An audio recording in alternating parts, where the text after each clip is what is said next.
Yahweh Shammah. Yahweh is there. This particular title is used as the name of the future city in the millennial reign of Christ on the earth. It's the last verse of the last chapter of the book of Ezekiel. Let's give context to this particular title. In Exodus 19, God offers the Israelites to be a go-between nation, a kingdom of priests for God, a holy nation. A priest's responsibility is to mediate between man and God, to teach. They were called to stand between all the other nations and God. While they wandered the desert, the manifest presence of God, the glory of his presence, the kavod, was with them in a portable tent called the tabernacle. This structure had three distinct areas: the outer court, an inner room called the holy place, and further in, the most holy place, or the Holy of Holies.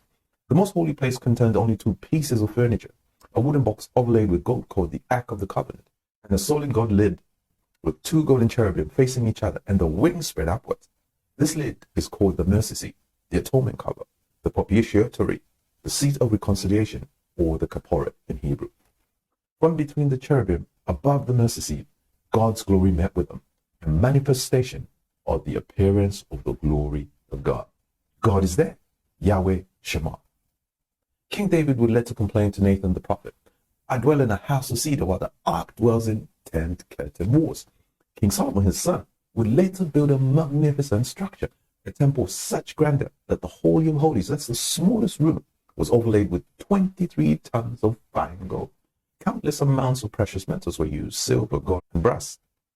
In its construction, a very expensive piece of real estate. At the inauguration of the temple after Solomon's prayer, fire falls from heaven and consumes the burnt offering, and the manifestation of God's glory filled the house. The priests could not even enter or perform their duties because of the glory. Yahweh is there, Yahweh Shammah. This is called the first temple, or Solomon's temple. Later on, the Israelites stray away from Yahweh. Sin, idolatry, injustice becomes the order of the day. God punishes this special nation by allowing them to be conquered and exiled into Babylon. This deportation occurs in three stages.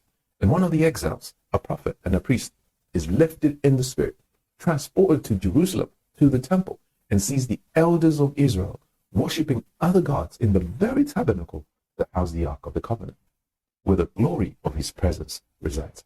Ezekiel, that's the prophet, witnesses the glory of God depart the temple in Ezekiel chapter 10. The Lord is not there anymore. Ichabod, the glory has departed. The Chaldeans would later destroy the temple and take the remainder of the Israelites to Babylon into exile. 70 years of exile in Babylon.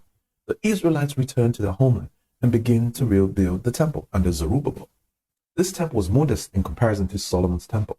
Those that had seen the first temple, the priests and the Levites, and the old men wept loudly when the foundation was laid. There's no mention of the Ark of God in the second temple. No glory, no kavod, no Shekinah presence. But God reassures them the glory of the latter house will be greater than the former. That's in Haggai 2:9. He also tells the prophet Zechariah, "Do not despise the days of small beginnings," because of the modesty of this temple. Hundreds of years later, the same temple was reconstructed by Herod the Great. Yes, the same Herod who tried to kill Jesus. This temple was magnificent.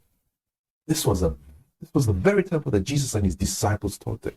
The very place that Jesus drove out traitors, quoting the Tanakh, the Old Testament. This house, which should be a house of prayer, has become a stock exchange, a den of thieves, a house desecrated.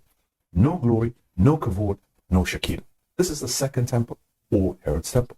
This temple was destroyed in 70 AD by the Romans. The scripture seems to allude to a third future temple. Both Daniel and Jesus speak of this. But let's focus on the temple and the city that Ezekiel the prophet sees in the future, in chapters 40 to 48. The prophet sees into the future, a grand temple, and sees the glory of God return to the temple. No ark, no gold, but the thing that really matters, a tangible presence of God. The glory of God returns. God declares in chapter 43, verse 7, "Son of man," speaking to Ezekiel, "this is the place of the soles of my feet, where I dwell among the sons of Israel forever, and the house of Israel will not defile my name again." The city where this temple dwells is called Yahweh Shammah. The Lord is there. The Bible also teaches us, it tells us that we are individually the temples of God. So in you, Yahweh Shammah, the Lord is there.